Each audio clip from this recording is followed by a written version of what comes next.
नमस्कार मित्रों, मैं दुर्गा प्रसाद मिश्र साहित्य दर्पण की इस कक्षा में आप लोगों का स्वागत करता हूं। पिछले पाठ में हम लोगों ने अभिधा को देख लिया था। अब हम लोगों को लक्षणा को देखना है।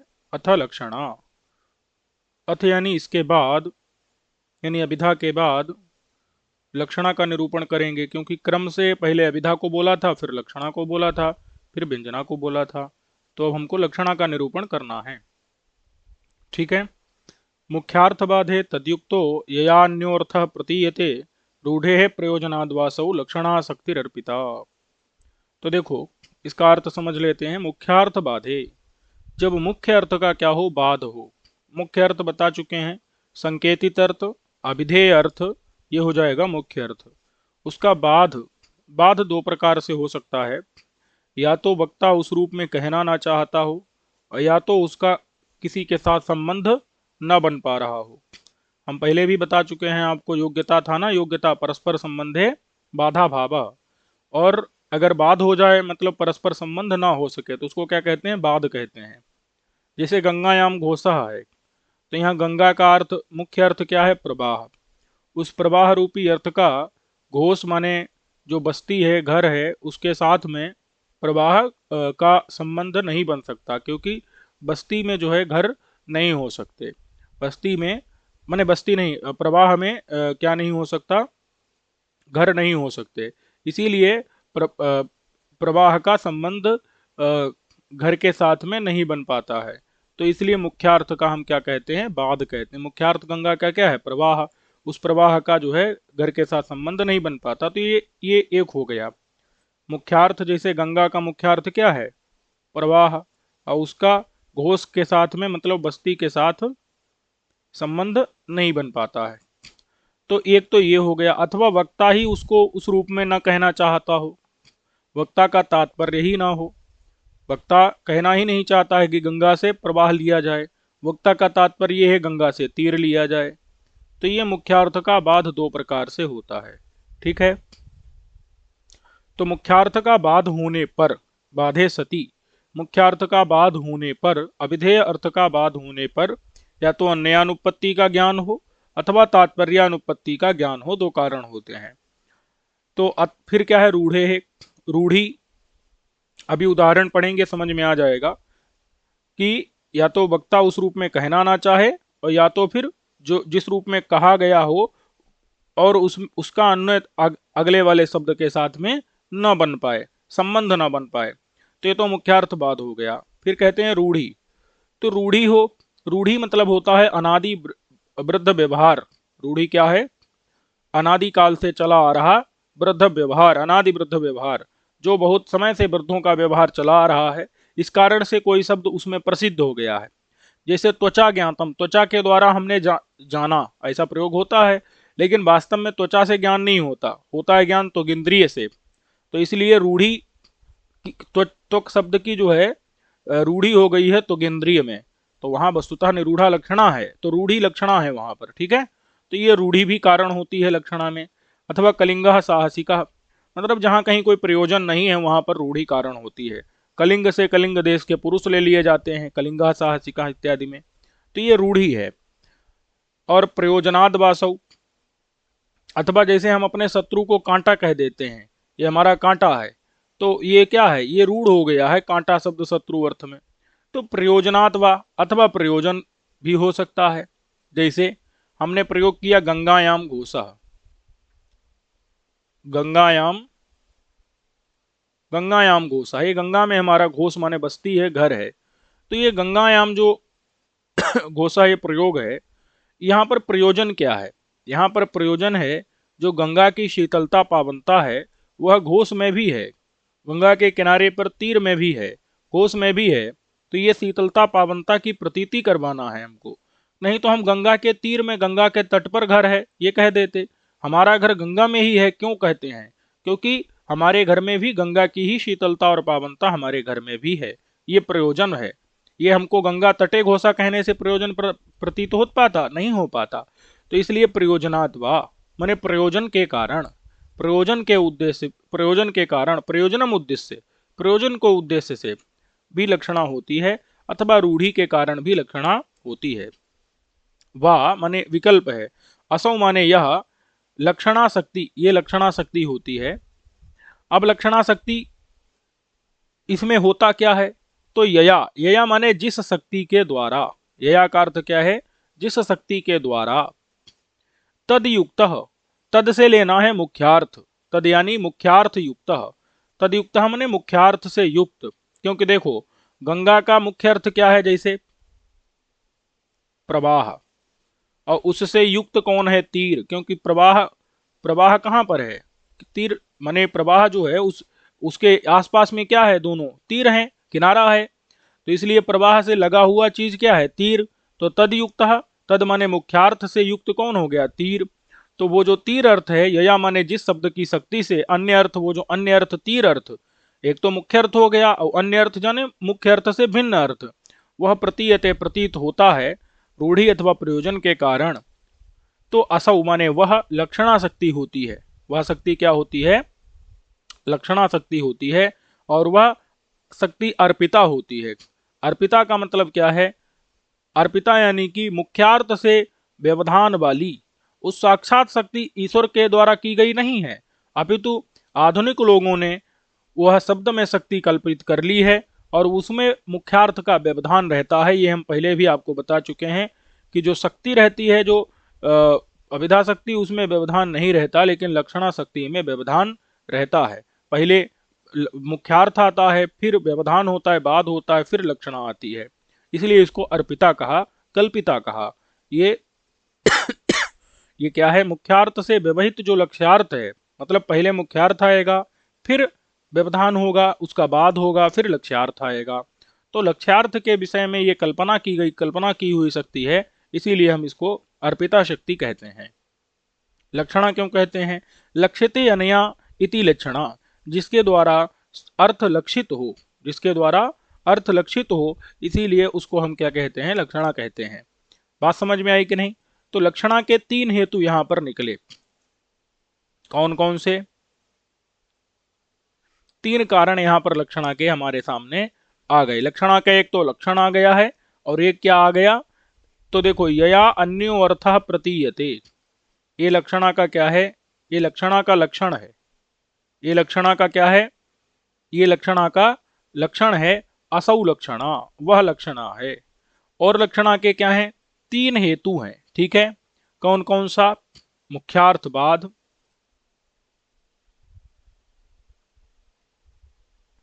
और तदयुक्त लिखा है ना, तो तदयुक्त माने तद से लेना है मुख्यार्थ, तदयुक्त माने मुख्यार्थ योग,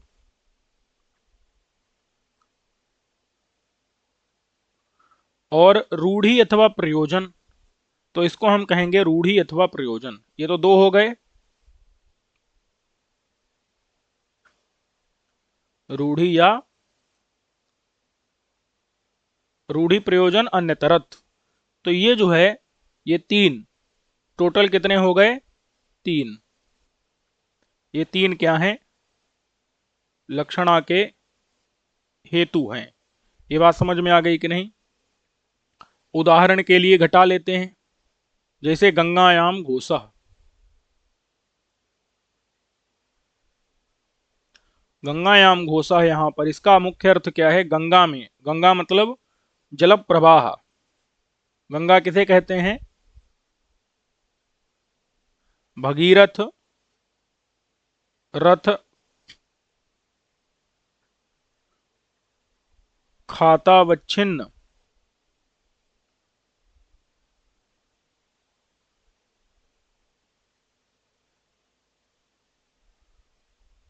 चलत जल प्रवाह, भगीरथ रथ खातावच्छिन्न चलत जल प्रवाह, ये क्या है, ये गंगा का अर्थ है। तो माने भगीरथ के रथ से जो खात माने खुदा हुआ, जो गड्ढे जो भी थे, उसी पीछे पीछे गंगा जी चल रही थी, तो उसी से तदवच्छिन्न जो चलता हुआ जल प्रवाह, चलत जल प्रवाह, ये क्या है, ये गंगा का अर्थ है। इस प्रवाह में घोष मतलब बस्ती, ग्वालों की बस्ती, ग्वालों के घर, गोपालकों के, तो ये प्रवाह में बस्ती हो सकती है क्या, नहीं हो सकती, घर नहीं हो सकते हैं। तो ये मुख्यार्थ का क्या हो गया, बाध हो गया। यानी जो मुख्यार्थ क्या था, गंगा का मुख्य अर्थ था विशेष प्रवाह। विशेष प्रवाह, वो विशेष प्रवाह में बस्ती हो सकती है, बस्ती नहीं हो सकती, बह जाएगी। तो ये मुख्यार्थ का क्या हो गया यहां पर, प्रवाह का बाध हो गया। क्योंकि विशेष प्रवाह अर्थ यहां लिया जा सकता है, नहीं लिया जा सकता है। तो हमने क्या किया, इस मुख्यार्थ का योग किया, मुख्यार्थ का योग होना चाहिए। तो मुख्यार्थ क्या था, यही प्रवाह गंगा का। उस प्रवाह का योग, योग मतलब संबंध, योग माने संबंध।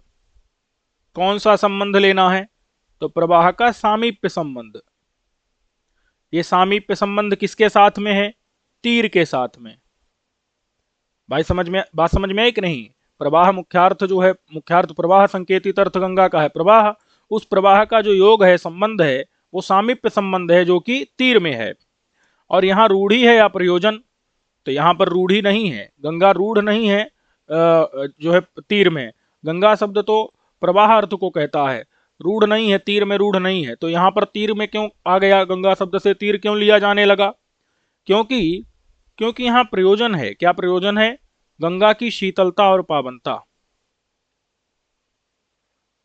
शीतलता और पावनता, पवित्रता, गंगा की शीतलता पावनता, ये जो गंगा में थी, गंगा के प्रवाह में थी, वो शीतलता पावनता बस्ती में भी प्रतीत हो। तो शीतलता पावनता की बस्ती में जो प्रतीति है, प्रतीति करवाना है, ज्ञान करवाना है, ये क्या है, यहां पर प्रयोजन है। ठीक है, तो ये एक उदाहरण में हमने आपको समझाया।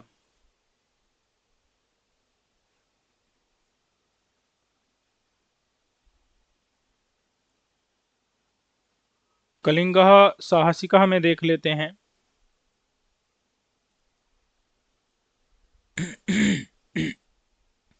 अच्छा, यहाँ पर एक बात यह है कि जो मुख्यार्थ बाध और मुख्यार्थ योग है, इसको होना ही चाहिए। मुख्यार्थ बाध और मुख्यार्थ योग को तो होना ही चाहिए। ये दोनों मिलकर के कारण हैं, क्या है, जैसे घड़ा बनाते हैं तो उसमें दंड चक्र इत्यादि सब क्या है, मिलकर के कारण होते हैं।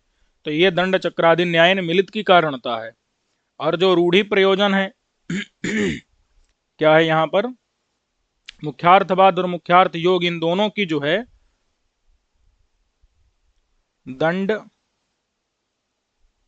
चक्रादि न्याय, जैसे दंड चक्रादि क्या होते हैं, घट के प्रति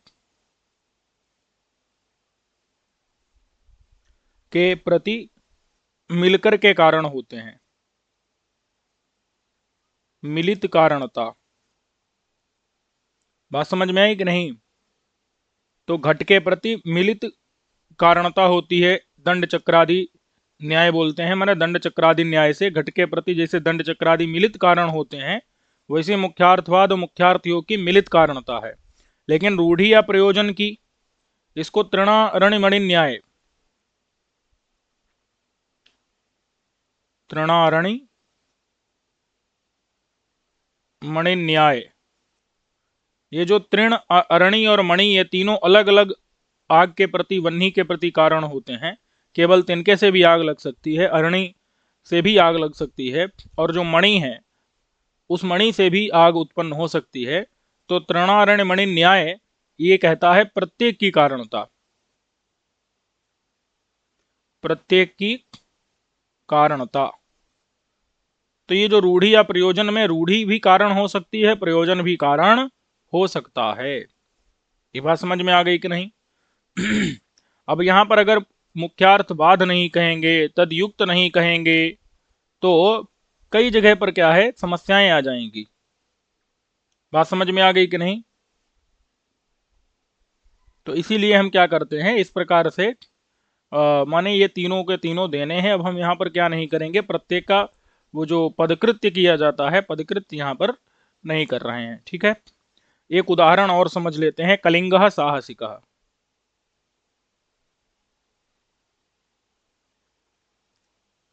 कलिंग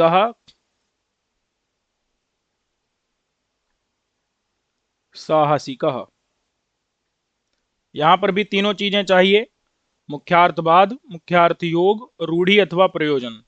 तो देखो भाई, कलिंगा साहसिका में कलिंग का मुख्य अर्थ क्या है? कलिंग का मुख्य अर्थ है कलिंग देश। मुख्य अर्थ क्या है? कलिंग देश। अब और देश साहसिक हो सकता है क्या? देश में तो साहस नहीं हो सकता ना, इसीलिए क्या करना पड़ेगा हमको? देश की लक्षणा करनी पड़ेगी, देश में स्थित पुरुष में। बात समझ में आई कि नहीं? कलिंग देश जगन्नाथपुरी के पूर्व भाग में और कृष्णा नदी के किनारे से उत्तर भाग में जो देश है वो क्या है? कलिंग देश है। अब कलिंग देश साहसिक देश मतलब होता है जमीन,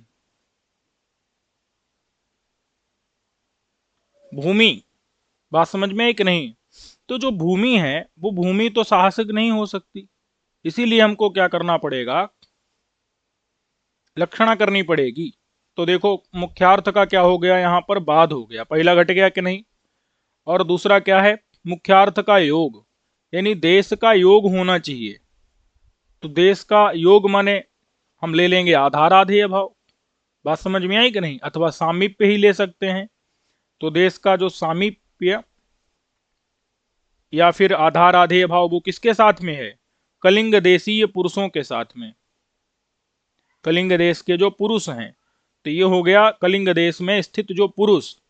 तो ये तो मुख्यार्थ का योग हो गया। पहला मुख्यार्थ का बाध था ना, मुख्यार्थ था देश, उस देश का हुआ बाध, क्योंकि देश जो है वो साहसिक नहीं हो सकता। तो इसीलिए हमने क्या कर दिया? मुख्यार्थ माने देश, उस देश का जो योग है, मुख्यार्थ देश, उसका योग माने सामीप्य संबंध। वो संबंध किसमें गया? पुरुष में। वहां प्रवाह था, प्रवाह का सामीप्य तीर में था, यहाँ देश का सामीप्य हुआ पुरुष में। तो मुख्यार्थ का योग माने संबंध वो हो गया पुरुष में। तो उस पुरुष में क्या कर दी हमने? लक्षणा कर दी। तो ये पुरुष साहसिक हो सकता है कि नहीं? पुरुष साहसिक हो सकता है। अब यहां पर रूढ़ी है या प्रयोजन? तो यहां पर है रूढ़ी। क्या है? रूढ़ी। क्यों रूढ़ी है यहां पर? क्योंकि रूढ़ी का मतलब क्या है? रूढ़ी मतलब है वृद्ध व्यवहार के कारण प्रसिद्धि। रूढ़ी क्या मतलब है? अनादि वृद्ध व्यवहार से प्रसिद्धि या वृद्ध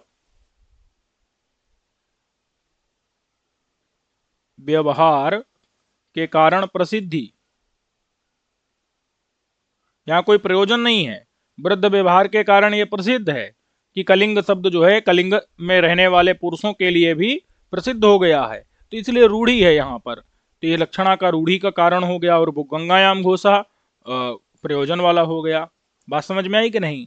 अब ये जो शब्द, ये गंगा शब्द है या कलिंग शब्द है, ये कलिंग शब्द पहले देश को कह रहा था, देश इसका मुख्यार्थ था, लेकिन ये पुरुष को कहने लगा, कलिंग, कलिंग में रहने वाले पुरुष को।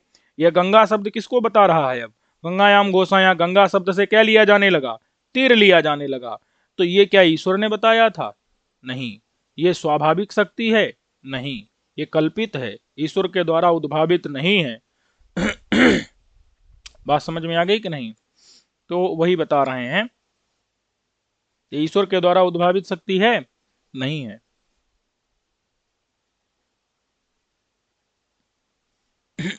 अर्पित शक्ति है, लक्षणा शक्ति है।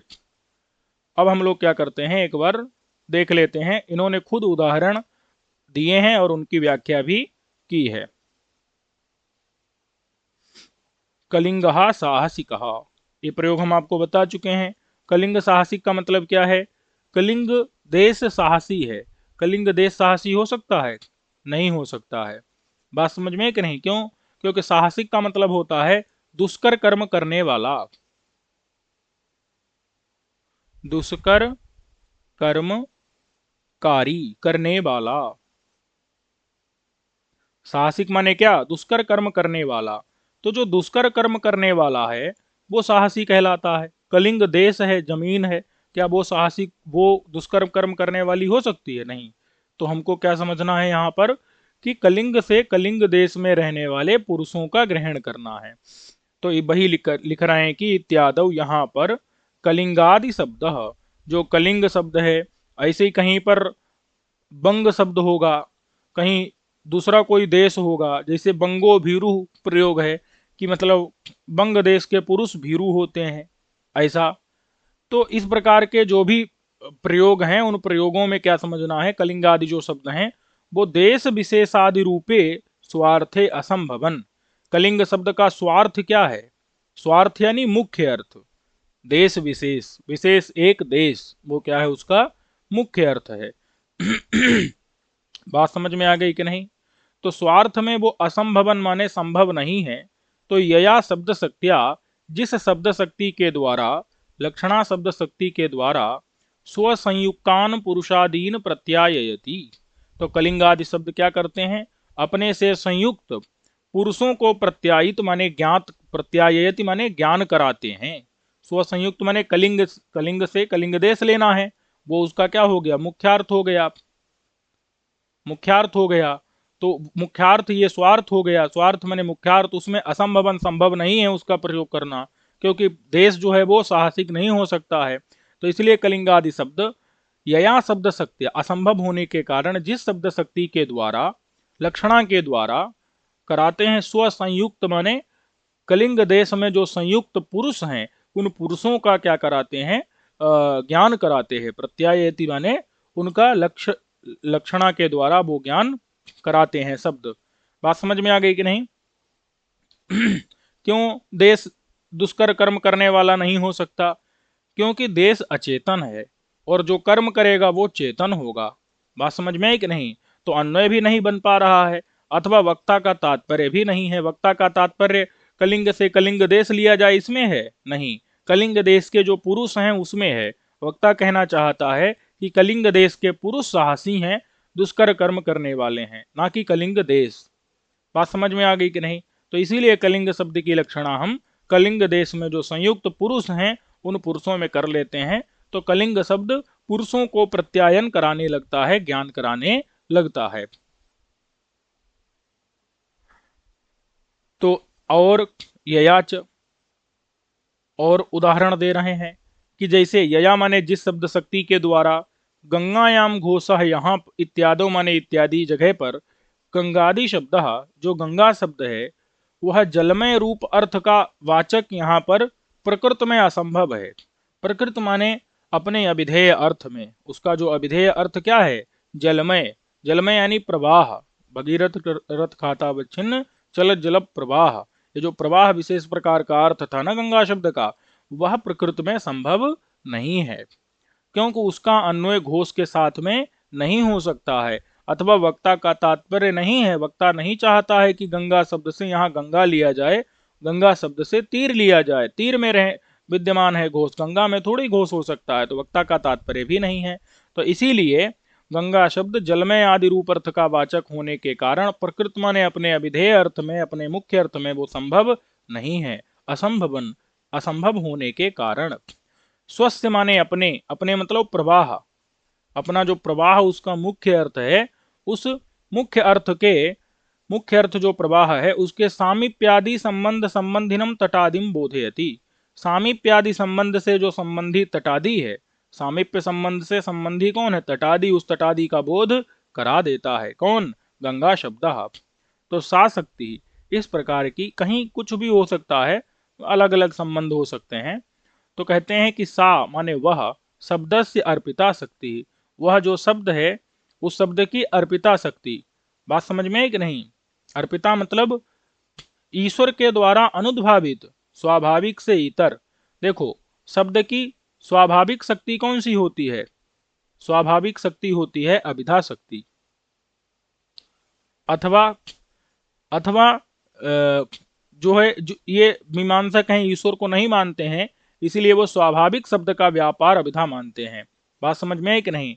लेकिन अगर नैयायिक की बात करेंगे तो नैयायिक स्वाभाविक व्यापार नहीं, ईश्वरेच्छा मानता है, ईश्वरेच्छा को अभिधा मानता है नैयायिक। ये जो है ये कुमारिल भट्ट का मत है। कुमारिल भट्ट जो है शब्द की स्वाभाविक शक्ति मानते हैं अभिधा, और जो नैयायिक है वो ईश्वर की इच्छा को मानता है अभिधा शक्ति। लेकिन यह जो लक्षणा है यह ना तो स्वाभाविक है, अर्पिता है, अर्पिता मतलब कल्पित है, ये स्वाभाविक से इतर है, स्वाभाविक शक्ति नहीं है। अथवा ईश्वर अनुद्भाविता, ईश्वर की इच्छा भी नहीं है, ईश्वर के द्वारा उत्पन्न की गई भी नहीं है। ईश्वर की द्वारा उद्भावित की गई हो, ऐसी ईश्वर के द्वारा उत्थापित की गई हो, ईश्वर उसका माने बताने वाला हो, इस प्रकार की भी बात नहीं है। तो इस प्रकार की जो शक्ति है वो शक्ति क्या कहलाती है? लक्षणा कहलाती है।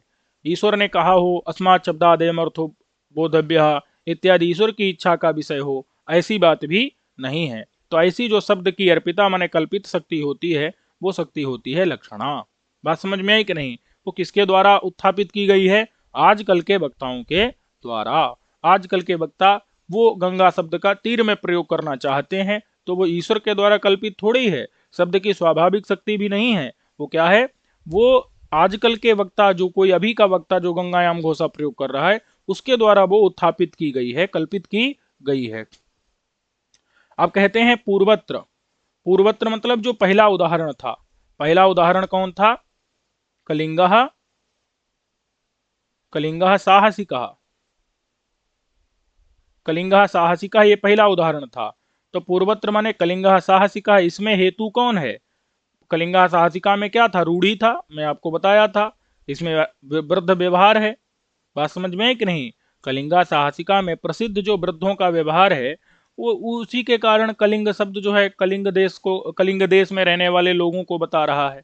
लेकिन उत्तरत्र माने गंगा तटे घोषा, ये पूर्वत्र माने कलिंगा साहसिका पूर्व उदाहरण में रूढ़ी माने प्रसिद्धि रेव, प्रसिद्धि ही कारण है। हेतु मतलब कारण, लक्षणा का कारण, लक्षणा का हेतु कौन है? रूढ़ी है। रूढ़ी माने प्रसिद्धि, व्यवहार, वृद्ध व्यवहार के कारण वो प्रसिद्ध हो चुका है। कलिंग शब्द कलिंग देश में रहने वाले पुरुषों के लिए।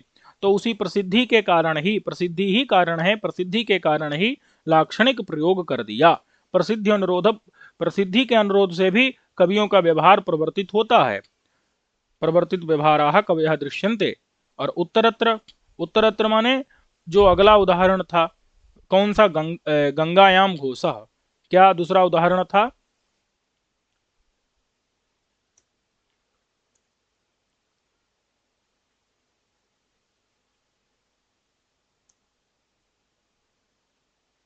उत्तरत्र माने दूसरा उदाहरण जो था क्या था? गंगायाम घोषः।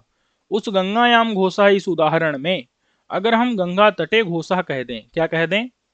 उत्तरत्र मतलब दूसरा उदाहरण क्या था? गंगायाम घोषः। तो अब बताओ गंगायाम घोषः में अगर हम गंगा तटे घोषः भी तो कह सकते हैं कि नहीं? गंगा तटे घोषः अगर कह देंगे, गंगा के तट में, घोष माने घर है, बस्ती है, तो कोई दिक्कत है क्या? कोई दिक्कत नहीं भाई, काम चल जाएगा। लेकिन तो फिर जो वो प्रयोजन था, गंगायाम घोषा में प्रयोजन बताए थे ना, शीतलता पावनता की प्रतीति। ये देखो क्या बताए थे? शीतलता पावनता की प्रतीति, शीतलता पावनता, ये प्रयोजन बताए थे कि नहीं गंगायाम घोषा में? प्रवाह मुख्य अर्थ का बाध था, फिर प्रवाह रूपी मुख्य अर्थ के सामीप्य संबंध से संबंधित तीर लिया गया था, ये मुख्य अर्थ का योग था। और प्रयोजन क्या था? शीतलता पावनता की बस्ती में प्रतीति, ये बताना, ये जो है प्रयोजन था।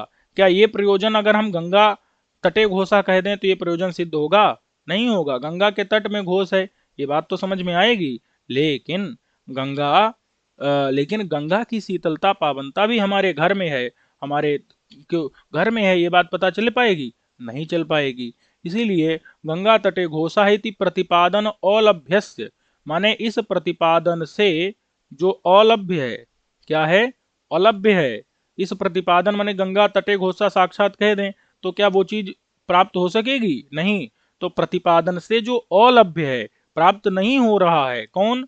शीतत्व पावनत्व का अतिशय, शीतलता और पावनता के अतिशय यानी अधिकता, शीतलता पावनता की जो अधिकता, शीतलता पावनता का अतिशय, शीतलता पावनता की अधिकता, उसका बोधन रूपम प्रयोजनम, उसका प्रतीति करवाना है, उसका बोध कराना है।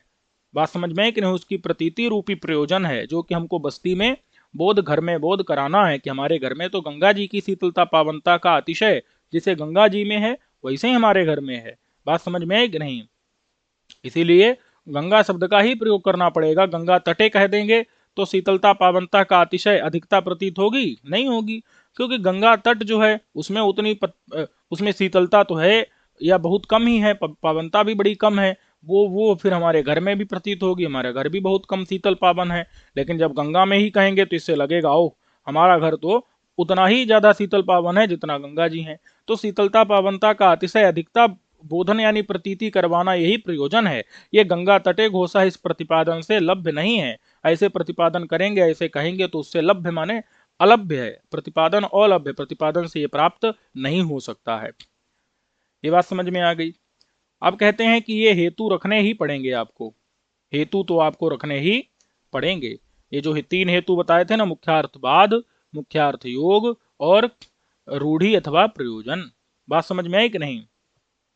अच्छा, इसी के साथ एक बात और बता देता हूं कि जो भी प्रयोजन होता है इसको हम फल भी कहते हैं। ये शीतलता पावनता का अतिशय अधिकता का बोध प्रतीति करवा रहे हैं जो अपने घर में, ये क्या है? ये फल है। और ये जो फल होता है ये सिर्फ व्यंजनावृत्ति से प्रतिपाद्य होता है। ये क्या होता है? ये व्यंजनावृत्ति से ही प्रतिपाद्य होता है, व्यंग्य ही होता है। ये बात ध्यान रखना। बात समझ में आ गई कि नहीं? व्यंजनावृत्ति से क्या बोध होगा कि अत्यंत शीतल अत्यंत पावन तीर में हमारा घर है, वो भी हमारा घर भी अत्यंत शीतल है, अत्यंत पावन है। ये फल है। ये फल जो है व्यंग्य होता है, व्यंजनावृत्ति से ही प्रतिपाद्य होता है। ये ये और अभिधा या लक्षणा से कभी भी इसका प्रतिपादन किया नहीं जा सकता। फल कौन सा? शीतलता पावनता का अतिशय। ये ध्यान देना, अत्यंत शीतल अत्यंत पावन तट में हमारा घर है, ये बताना है। क्या है? अति शीत अति पावन तीर में घोष है। अति शीत अति पावन तीर में हमारा घोष है तो वो भी अति शीत अति पावन हो जाएगा। ये चीज यहाँ पर व्यंजना से बताई जा रही है। ये सिर्फ व्यंजना से ही पता चल सकती है। लेकिन अगर हम गंगा तटे घोषा कह दें तो ये चीज पता नहीं चलेगी, इसलिए गंगायाम घोषा कहना ही पड़ेगा। तो गंगायाम घोषा गंगा तटे घोषा इस प्रतिपादन से जो अलभ्य शीतत्व पावनत्व का अतिशय का बोध माने प्रतीति, वो प्रयोजन है, वो फल है और वो व्यंग्य ही होता है।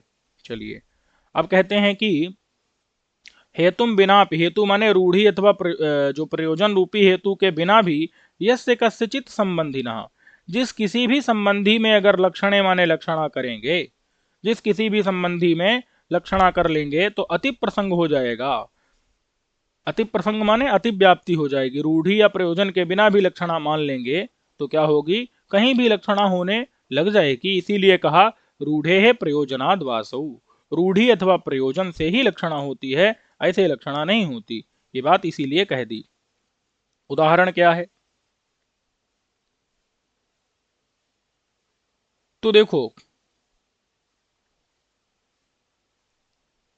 माने कोई भी उदाहरण जहां भी हम ले सकते हैं, तो इसका उदाहरण देने की जरूरत नहीं, अति व्याप्ति हो जाएगी। अगर हम हेतु के बिना भी कहीं जिस किसी भी संबंधी में लक्षणा कर लेंगे, किसी की भी लक्षणा मतलब रूढ़ी भी नहीं है, कोई प्रयोजन भी नहीं है।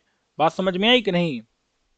रूढ़ी भी नहीं है, कोई प्रयोजन भी नहीं है, तो वहां पर क्या होगा? अगर वहां पर भी हम ये जिस किसी भी मुख्यार्थ के बाद होने पर मुख्यार्थ के संबंधी में लक्षणा कर लेंगे तो क्या हो जाएगी? अति व्याप्ति होगी। वहां वास्तव में लक्षणा नहीं होती है। बात समझ में आई कि नहीं? वहां लक्षणा नहीं होती। अगर लक्षणा वहां पर भी करने लगे तो अति प्रसंग हो जाएगा, अति व्याप्ति हो जाएगी। इसलिए हेतु के बिना लक्षणा नहीं करनी है। बात समझ में आई कि नहीं? जैसे देख ही लो उदाहरण। उदाहरण है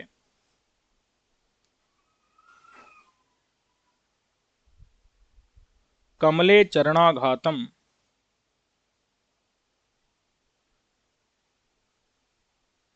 मुखम सुमुखी ते अकरोत। मतलब क्या है? सुमुखी माने हे सुंदर मुख वाली, हे सुंदर मुख वाली, कमले माने कमल पर, चरणाघात मुखम माने मुख ने, ते मतलब तुम्हारे, अकरोत माने कर दिया। हे सुंदर मुख वाली, तुम्हारे मुख ने कमल के ऊपर चरणाघात कर दिया है, कमल के ऊपर पैर मार दिया। अब बताओ, तो मुख जो है, मुख के पैर थोड़े ही होता है। मुख अपना पैर जो है कमल के ऊपर मार दिया, ऐसा थोड़ी होता है। तात्पर्य ये है कि चरणाघात मतलब पाद प्रहार, पैर मार दिया। तो ये पैर मारना ये कमल के ऊपर मुख कर सकता है क्या? मुख नहीं कर सकता। तो ये मुख्यार्थ का बाद हो गया। चरणाघात में मुख्यार्थ बाद हुआ कि नहीं? पैर का प्रहार, मुख्यार्थ बाद हो गया पैर का प्रहार। तो इसी पैर का प्रहार नहीं हो सकता, कमल के ऊपर मुख नहीं कर सकता है, क्योंकि यहां क्या कहा जा रहा है? ते मुखम, तुम्हारे मुख ने कमल के ऊपर चरणाघातम अकरो, चरणाघात को कर दिया है सुंदर मुख वाली। तो इसलिए यहां पर क्या करते हैं हम? लक्षणा कर लेते हैं। क्या कर लेते हैं? किसकी लक्षणा कर लेते हैं? इसकी लक्षणा कर लेते हैं। जीत लिया, जीतने में।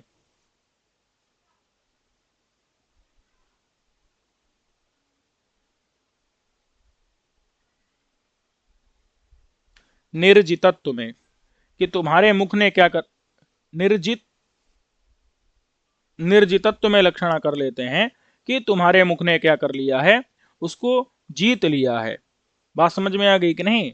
तो तब मुखम, ते मुखम तब मुखम कमले चरणाघातम करो अकरोत, माने कमले निर्जितत्व अकरोत, उसने कमल को जीत लिया है, कमल पर विजय प्राप्त कर ली है, ये तात्पर्य है।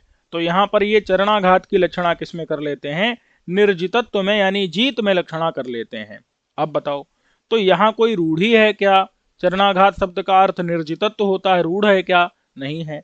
क्या कोई प्रयोजन है? प्रयोजन है क्या? प्रयोजन भी नहीं है। इस प्रकार की लक्षणा कवि को प्रयोग नहीं करनी चाहिए। यहाँ बिना रूढ़ी बिना प्रयोजन के चरणाघात की जीतने में लक्षणा करनी पड़ रही है, इसलिए ऐसी लक्षणा करनी नहीं चाहिए। बात समझ में आई कि नहीं? ये अति व्याप्ति, अति प्रसंग हो जाएगा। लक्षणा तो है यहाँ पर, लेकिन ये लक्षणा रूढ़ी या प्रयोजन के बिना भी हो रही है, तो ये लक्षणा दोष है। ये लक्षणा वास्तविक लक्षणा नहीं है। बात समझ में आई कि नहीं? तो ऐसी जगह भी अगर लक्षणा से बोध कराएंगे तो अति व्याप्ति हो जाएगी, यहाँ पर दोष हो जाएगा। यहाँ लक्षणा नहीं करनी चाहिए, रूढ़ी प्रयोजन के रहने पर ही लक्षणा करनी चाहिए। अब केचित कुछ लोग जो है आए, कुछ लोग कौन? मम्मटाचार्य। मम्मटाचार्य क्या मानते हैं?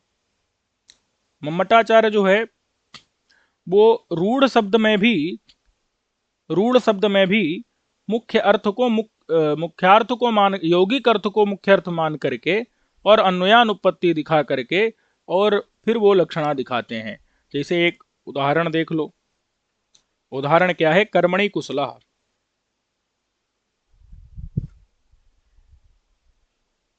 तो जहां भी लक्षणा हो वहां पर आपको पहले तो मुख्य अर्थ देखना है, फिर लक्ष्य अर्थ देखना है।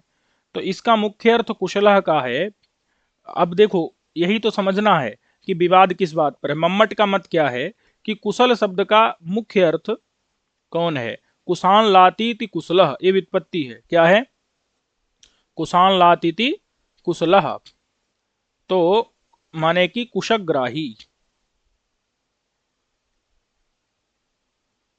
ये कुशग्राही क्या है? मुख्य अर्थ है कुशल का, कुशों को लाने वाला। बात समझ में है कि नहीं?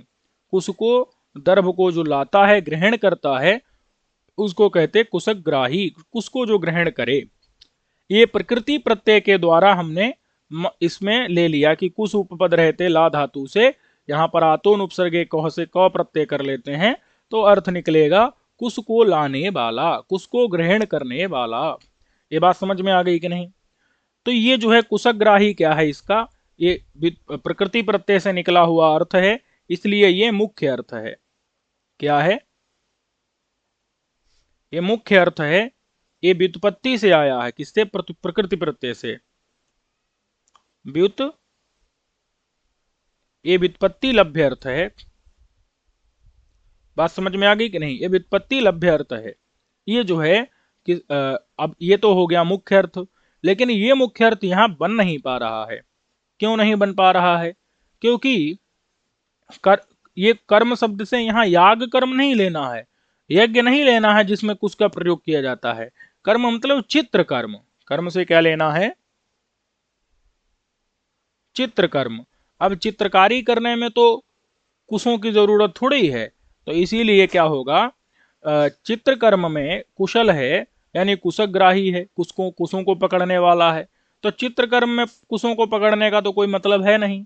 बात समझ में है कि नहीं? इसीलिए चित्र कर्म में कुशल कोई हो नहीं, कुशलग्राही थोड़ी हो सकता है, बनेगा ही नहीं, बन नहीं रहा है। इसीलिए क्या करना है, यहां पर कुशल शब्द का हम लक्षणा कर लेते हैं, किसमें, कुशल शब्द की लक्षणा कर लेते हैं दक्ष में, निपुण में। ये दक्ष क्या है, इसका लक्ष्यार्थ है। बात समझ में आ गई कि नहीं? दक्ष क्या है, लक्ष्यार्थ है। समझ आ गया कि नहीं? तो लक्ष्यार्थ ये दक्ष है। दक्ष में कुश की हमने क्या कर दी, लक्षणा कर दी। संबंध क्या है दोनों का, तो संबंध है दोनों का विवेचकत्व। क्या संबंध है, विवेचकत्व। क्यों? क्योंकि कुशों को जो लाता है वो भी क्या करता है, घास रहती है उसमें से कुशों को छांटता है, विवेचन करता है, और फिर ला करके फिर मतलब कुशों को लेकर के आता है। तो ऐसे ही जो दक्ष होता है, निपुण होता है, वह भी क्या करता है, चतुर होता है, वह भी विवेचन करता है अलग अलग चीजों को करके, और उसके बाद फिर चित्र बनाता है। तो इसलिए यहाँ पर दक्ष, निपुण, ये चतुर अर्थ यहाँ पर लक्ष्यार्थ लिया जा रहा है, वो भी विवेचक है। और कुशग्राही जो होता है वो भी विवेचक है। तो विवेचकत्व जो है संबंध है, क्या है, विवेचकत्व संबंध। उस संबंध से संबंधी कौन हो गया, विवेचकत्व संबंध से संबंधी हो गया दक्ष रूपी अर्थ। तो उस दक्ष रूपी लक्ष्यार्थ को यहां पर ले लिया जाएगा। ठीक है, तो ये बात जो है किसने कही थी, मम्मट ने कही थी। इन्होंने मुख्य अर्थ को व्युत्पत्ति लभ्य अर्थ समझ लिया था और दक्ष अर्थ में लक्षणा कर दी थी। बात समझ में आ गई कि नहीं? और यहाँ कारण क्या है, कारण है रूढ़ी। क्योंकि कुशल शब्द जो है दक्ष अर्थ में रूढ़ हो चुका है कि नहीं, कुशल शब्द दक्ष अर्थ में क्या हो चुका है, रूढ़ हो चुका है। तो यहाँ रूढ़ी ही है, कोई प्रयोजन यहाँ पर नहीं है। बात समझ में आ गई कि नहीं? तो ये कथन किसका था, मम्मट का कथन था। कोई कह सकता है कि यहाँ पर तो क्या मान लेंगे, हम शक्ति ही मान लेंगे। बात समझ में आई कि नहीं? तो कहते हैं कि ऐसी बात भी नहीं है। अवयव से शक्ति लभ्य, अवयवों की शक्ति से कुशग्राही अर्थमान निकल आया है, तो उसी में शक्ति माननी चाहिए हमको। इसमें क्या नहीं, दक्ष में शक्ति नहीं, लक्षणा ही माननी चाहिए। ऐसा जो है कुछ लोगों का मत है। बात समझ में आई कि नहीं? तो कहते हैं कि ऐसी बात नहीं है। क्या, कि हमको तो अवयव से जो है, देखो यहां पर समझना है कि अवयवों से जो लभ्य अर्थ है वह अर्थ मुख्य अर्थ नहीं होता, वह अर्थ मुख्य अर्थ नहीं होता। तो मुख्य अर्थ से क्या लिया जाता है, मुख्य अर्थ से वो लिया जाता है जो उसका जो माने प्रवृत्ति निमित्त हो, जो किसी शब्द का क्या हो, प्रवृत्ति निमित्त हो, वो मुख्य अर्थ से लिया जाता है। बात समझ में आई कि नहीं? तो कुशल शब्द का प्रवृत्ति निमित्त कौन है, दक्ष है। इसलिए दक्ष लक्ष्य अर्थ नहीं है, ये तो मुख्य अर्थ ही है। ये ऊपर का तो मत ये इतना मत समझ आ गया कि नहीं, मम्मट का है। लेकिन यहां पर ये कहते हैं कि ऐसी बात नहीं है। ये जो कुशल का दक्ष अर्थ ले रहे हैं, ये दक्ष अर्थ क्या नहीं है, ये दक्ष अर्थ लक्ष्य अर्थ नहीं है। ये दक्ष अर्थ क्या है, ये मुख्य अर्थ है। क्योंकि मुख्यार्थ मतलब क्या होता है, उसका प्रवृत्ति निमित्त। और कुशल का जो प्रवृत्ति निमित्त है वो दक्ष ही है, दक्ष के कारण ही किसी को कुशल कहा जाता है। इसीलिए, क्योंकि जैसे उदाहरण के लिए, नहीं तो क्या होगा, जैसे गो शब्द है, क्या है, गो शब्द है, तो गो मतलब क्या है, गच्छति इति गौः, जो चलती रहे वो गो। तो ये तो उसका क्या है, मुख्य अर्थ है, व्युत्पत्ति लभ्य अर्थ है। भाई गाय का जो व्युत्पत्ति लभ्य अर्थ है वो क्या है, गच्छति, गच्छति माने जो लगातार चले। तो फिर अगर इसी को मुख्य अर्थ मानोगे तो प्रयोग है गौहु शेते। क्या है, गौहु शेते, गाय सो रही है। अब सोते समय तो गाय नहीं चल सकती ना, सोते समय गाय चल सकती है, नहीं चल सकती है। तो इसलिए मुख्य अर्थ जो व्युत्पत्ति लभ्य अर्थ है गाय का, गच्छति, ये वाला अर्थ यहां बनेगा, नहीं बनेगा, नहीं बनेगा। तो इसीलिए गाय का अर्थ हमको क्या करना पड़ता है, तो वहां पर हम फिर गाय का अर्थ त्याग करके और शासनादिमान अर्थ लेते हैं। क्या, सास नादि शासनादिमान, ये जो है इसको इसमें लक्षणा करते हैं गाय की। ऐसा करते हैं क्या? माने गाय का जो मुख्य अर्थ है गच्छति माने जाने वाली, ये अर्थ तो शेते क्रिया के समय नहीं बनेगा। गौहु शेते, गाय सो रही है, तब तो गच्छति अर्थ बनेगा नहीं बनेगा। तो क्या हम गाय शब्द की लक्षणा कर लेते हैं शासनादिमान में? नहीं करते। फिर भी क्या मानते हैं हम? शक्ति ही मानते हैं। मतलब गाय शब्द का जो प्रवृत्ति निमित्त है वो शासनादिमान है, शासनादिमत्व है, तो उसमें हम क्या मानेंगे? अविधा ही मानते हैं। बात समझ में आई कि नहीं? क्योंकि जो प्रवृत्ति निमित्त है उसके कारण हम गाय कहते हैं, शासनादिमान होने के कारण गाय कहते हैं, गमन करने के कारण थोड़ी गाय कहते हैं। तो इसीलिए कुशग्राही के कारण कुशल प्रयोग किया गया हो ऐसा नहीं है। निपुण चतुर दक्ष है इसलिए कुशल प्रयोग किया गया है। तो प्रवृत्तौ व्यवहारे शब्द प्रयोगे यन निमित्तम, वो यहाँ पर दक्षत्व में निमित्तम अस्ति, अतः दक्षस्यैव अर्थस्य मुख्यार्थत्वम, दक्ष अर्थ ही मुख्य अर्थ होगा। यथा गोह प्रवृत्ति निमित्तम शासनादिमत्वम, शासनादिमत होने के कारण ही उसका गो शब्देन व्यवहार होता है, इसलिए वही मुख्य अर्थ है, उसमें लक्षणा करना उचित नहीं है। अन्यथा व्युत्पत्ति लभ्यस्यापि अर्थस्य मुख्यत्वे यहाँ पर गच्छति इति गौः ये मुख्य अर्थ होता, तो फिर गौः शेते अत्र लक्षणा स्यात्, यहाँ पर शासनादिमान अर्थ में लक्षणा करनी पड़ जाती।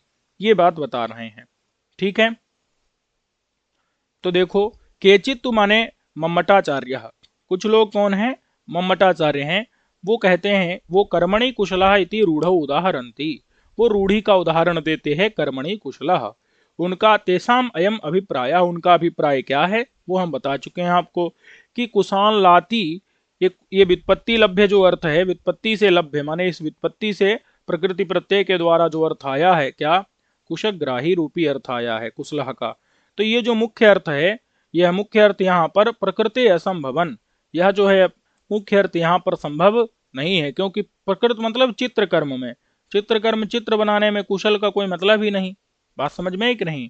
तो इसलिए विवेचकत्वादि साधर्म संबंध संबंधिनम, ये हम बता ही चुके हैं कि विवेचकत्व जो है साधर्म मतलब समान धर्म है, कि देखो कुशों को लाएगा वो भी घास फूस से उसको अलग करेगा, ऐसे ही जो चतुर होता है वो भी विवेचन करने वाला होता है, विवेचक होता है। तो विवेचकत्व आदि जो साधर्म है, समानता है, उस संबंध से संबंधी जो दूसरा अर्थ है कौन? दक्ष रूपी अर्थ है, उसको बोधित कराता है कुशल शब्द। लक्षणया बोधयति माने कुशल शब्द की दक्ष अर्थ में क्या हो जाती है? लक्षणा हो जाती है। और उसका मुख्य अर्थ क्या है कुशल का? कुशग्राही, जो जिसका क्या होता है? मुख्य अर्थ का बाद हो जाता है। प्रकृति में चित्रकर्म में वो असंभव होने के कारण बाद हो जाता है। तो विवेचकत्वादि जो संबंध है, क्योंकि ये मुख्यार्थ का योग हो गया, मुख्यार्थ कौन हो गया? कुशग्राही, उसका संबंध क्या है? विवेचकत्व संबंध से संबंधी जो दक्ष रूपी अर्थ है उसका बोध करा देता है। बात समझ में आ गई कि नहीं? तो तद अन्य न मन्यन्ते, अन्य मतलब वयम, कौन? जो है विश्वनाथ जी कह रहे हैं कि वो हमारे जैसे लोग जो है, हम लोग अन्य न मन्यन्ते, अन्य लोग उस मत को मानते नहीं, मम्मट का खंडन कर देते हैं। क्यों? क्योंकि यद्यपि जो कुशग्राही रूपी अर्थ है, कुशग्राही माने कुशों को लाने वाला अर्थ, ये व्युत्पत्ति लभ्य है। ये क्या है?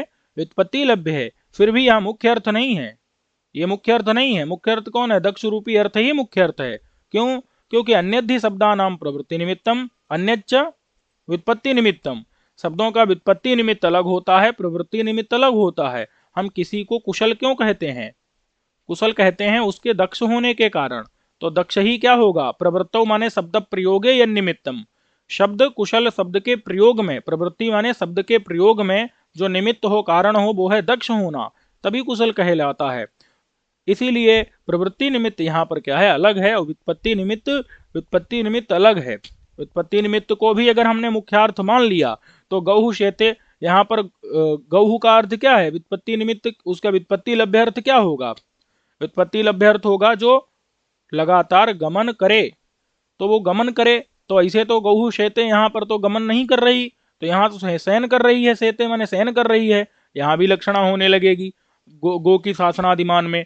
इसीलिए हम गो शब्द का भले ही व्युत्पत्ति लभ्य अर्थ गमन करे, ऐसा है, गमन करती है जो वो गौहु, गच्छति थी गौहु, ऐसा भले ही है, लेकिन वो उसका मुख्य अर्थ नहीं है, मुख्यार्थ नहीं है। मुख्यार्थ तो उसका वही है, शासनादिमान ही है, जो प्रवृत्ति निमित्त है, गो शब्द के प्रयोग में व्यवहार में जो निमित्त है। तो कुशल शब्द के प्रयोग में व्यवहार में निमित्त तो दक्ष ही है, दक्ष मुख्य अर्थ है, उसको लक्ष्यार्थ आप मत मानो, वहां लक्षणा हुई ही नहीं है। बात समझ में आई कि नहीं? तो रूढ़ी का उदाहरण वो मद्दो कलिंगा साहसिका जो मैं दिया हूं वही दीजिए। गमेर डोह, ये उणादि सूत्र से गम धातु से डो प्रत्यय हुआ है, माने गमन धातु से हुआ है, गमन करे जो, गमन कर्त्री। तो ये व्युत्पादित किया गया है, व्युत्पन्न माने प्रकृति प्रत्यय के द्वारा निष्पन्न जो शब्द है उस गो शब्द का शयन काल में प्रयोग होता है। प्रयोग होता है कि नहीं? लेकिन प्रयोग हो पाएगा? नहीं हो पाएगा। क्यों? क्योंकि गच्छति अर्थ करे देंगे तो गमन काल में तो गच्छति नहीं होता, गमन कर्तृत्व रूपी मुख्य अर्थ नहीं होता, उसमें गमन कर रही है, ऐसा नहीं होता है। बात समझ में आई कि नहीं? कोई कह सकता है कि उणादि प्रत्यय जो है वो व्युत्पन्न होते ही नहीं, तो अव्युत्पन्नानि प्रातिपदिकानि, तो फिर जो है दूसरा अर्थ हो सकता है, दूसरा प्रयोग दिया है, निसंगे सायकाहा संति, माने उसमें जो है तर्कस में तीर हैं। अब यहाँ पर जो सायक शब्द बनता है वो सो अंत कर्मणि धातु से बनता है, तो मतलब जब वो विनाश करता है तभी सायक कहलाता है। लेकिन अगर तर्कस में तीर पड़ा हुआ है तो वो तो सायक कहलाएगा? नहीं कहलाएगा, लेकिन उसका प्रयोग होता है। तर्कस में सायक है, सायक माने तीर बाण, तो सायक क्यों कहते हैं? क्योंकि वो विनाशक होते हैं इसलिए सायक कहलाते हैं। सो अंत कर्मणि से बनता है अणबुल प्रत्यय करके सायक। बात समझ में है कि नहीं? तो वो तो जब तर्कस में है तब तो विनाश नहीं कर रहे हैं, तब कैसे तीर कहलाएंगे? बात समझ में है कि नहीं? तो ऐसे ही हर जगह लक्षणा होने लगेगी। वृक्षः फलति, वृक्षः फलति, यहाँ पर काटने अर्थ वाली जो वृक्ष धातु है उससे जो है कर्ता में प्रत्यय कर लेते हैं, फिर उससे वृक्षः बनाते हैं। अब ये वृक्ष का भी अर्थ क्या होने लगेगा? काटने वाला, और फिर उधर फलति माने फल रहा है, तो यहां भी लक्षणा होने लगेगी वृक्ष की, किसी जो भी द्रुम में पेड़ में लक्षणा होने लगेगी। ये बात समझ में है कि नहीं? तो इसीलिए क्या करते हैं हम? व्युत्पत्ति लभ्य अर्थ को मुख्य अर्थ नहीं मानते हैं। बात समझ में आ गई कि नहीं? व्युत्पत्ति निमित्तम अन्यत, शब्दानाम प्रवृत्ति निमित्तम अन्यत, ये बात जो है ऊपर हमने अभी दिखाई थी आपको कि गौ शेते यहाँ शासनादिमान में नहीं तो क्या होने लगेगी? लक्षणा होने लगेगी। तो इसलिए रूढ़ी का उदाहरण जो मम्मट इत्यादि के द्वारा दिया गया है वो ठीक नहीं है। बात समझ में आई कि नहीं?